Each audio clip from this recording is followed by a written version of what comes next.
things never to say to a niqabi. You must be so oppressed. Oh, it must get so hot with all of those layers. Aw, why hide that beautiful face of yours? Are you ashamed of how you look?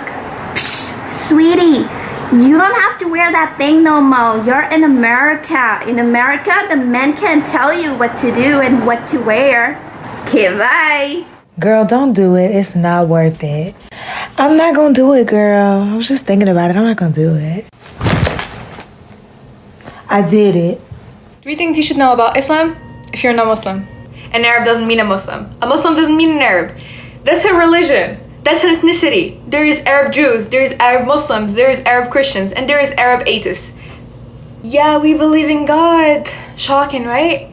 Allah in Arabic means God. Yeah, so we believe in God. Yes, we believe in Jesus. We believe in the Bible. We believe in the Torah. We believe in Maryam. We believe in Abraham. We pretty much, we believe in all prophets. But the difference is that we believe in Jesus as a prophet and not as a son of God. And we believe in first versions of the Bible and Torah. It is a holy month for Muslims. That's right, not even water. Hey, this is a really good question. We all do things that are problematic without realizing, and the only way we can improve on it is to learn. One thing that non-Jews will sometimes do is compare current events or people they don't like today to the Holocaust and Hitler. This is basically problematic because it uses the Holocaust as a way to gain moral high ground in separate arguments. By doing so, it A, minimizes the trauma that the Holocaust had on Jewish and Romani communities, and B, makes it feel like that our suffering can be exploited and has a use. It's made even worse because many Jews today feel like they're not being supported in spaces of activism, which essentially means that people are okay with referencing the Holocaust when it's convenient, but when it comes time to actually advocate for Jews, they are silent.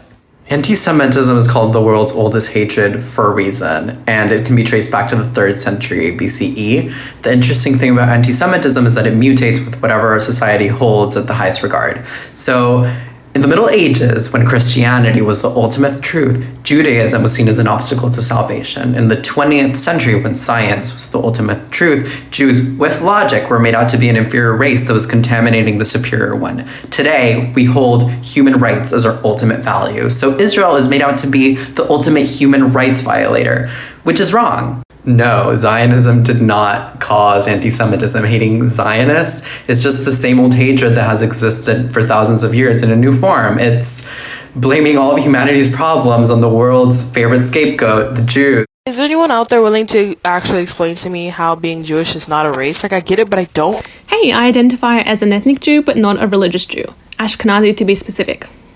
So, 2 things. Number 1, Judaism is the religion, but because Judaism is matriarchal and conversion is not encouraged, you get people descended from Judaism who are not actually recognized as religiously Jewish.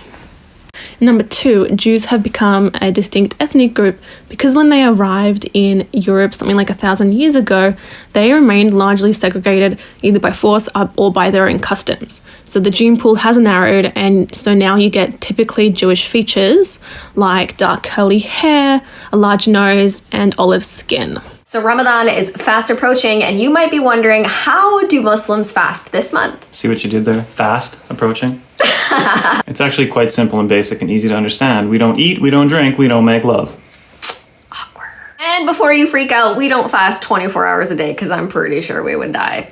You may have heard some people say that fasting begins at sunrise and ends at sunset, but this is inaccurate information. Fasting begins at the break of dawn when the white thread is apparent in the sky. So when you look out your window and you see that little teeny bit of white sky is there, it's time to start fasting. What's with the squeal? So back in the day, before we had technology, we had to look in the sky to predict when the fast would break and when it would start. But now we have our phones, and scholars and calculations and science and all that stuff gives us the accurate times. It's astronomy, not science.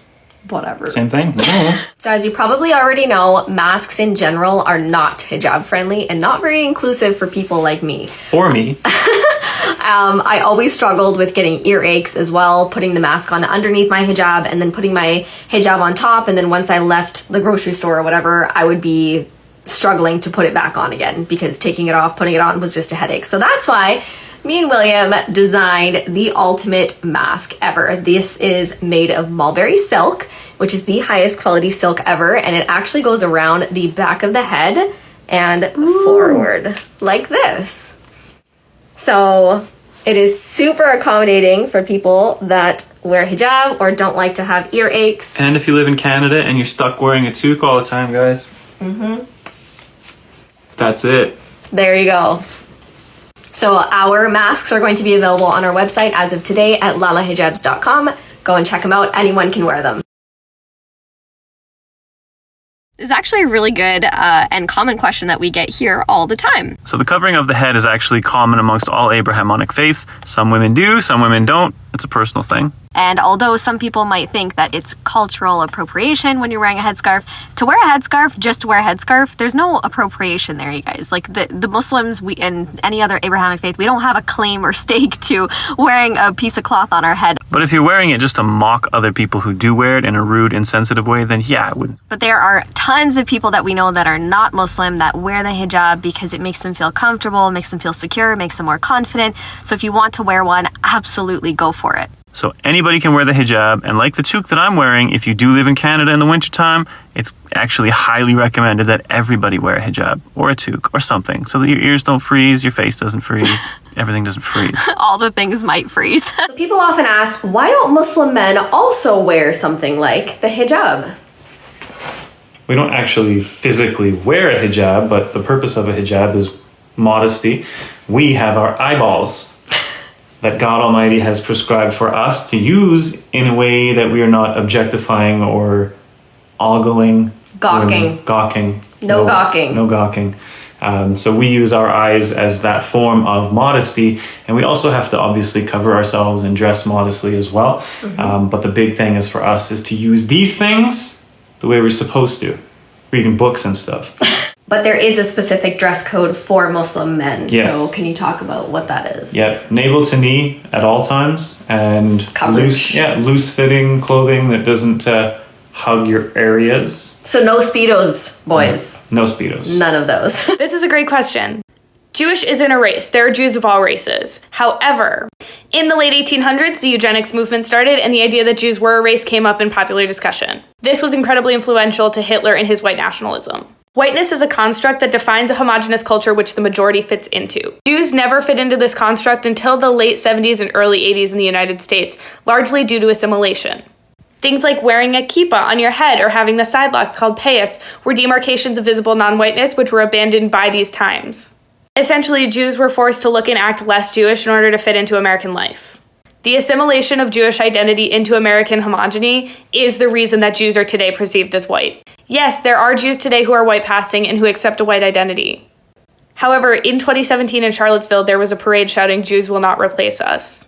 So while some Jews are white passing, to white nationalists, we will never be. There's an incredible book on this called How Jews Became White Folks for more information. Sunset and winter days are shorter. Now, yes, we have to refrain from any... Why do you fast, bruh? Firstly, because God commands us to do it, just like all of the nations that came before Muslims. Like Atlantis, bruh. Atlantis? No, like Christians and Jews. Like, never mind, bruh, but like, why would God want you to fast anyway? Like, keep you hungry seems kind of like a bully. The benefits of fasting is learning how to be empathetic towards people that actually don't get the amount of food that you and I get. Whoa. And not only that, it helps to cleanse our mind, body, and soul and makes us more grateful for all of the things that we have. Oh, bruh, that's deep, bruh. I think I'm gonna fast, but I'm gonna do it slow, okay? On our holy Sabbath, we are forbidden to do 39 melachot, 39 forbidden things. Each one is explained deeply in the Talmud, one of which is electricity, fire. Here we are setting the Sabbath mode on the refrigerator, ensuring that the light stays off the entire Sabbath. On a festival, we're allowed to cook, but on Sabbath, we can't have the temperature change. Therefore, we set it to Sabbath mode, ensuring the light stays off and the temperature stays the same. We need to read, turn on and off the light, but really not. It stays on the entire time. Setting numerous devices to a timer is optimal for enjoying Sabbath.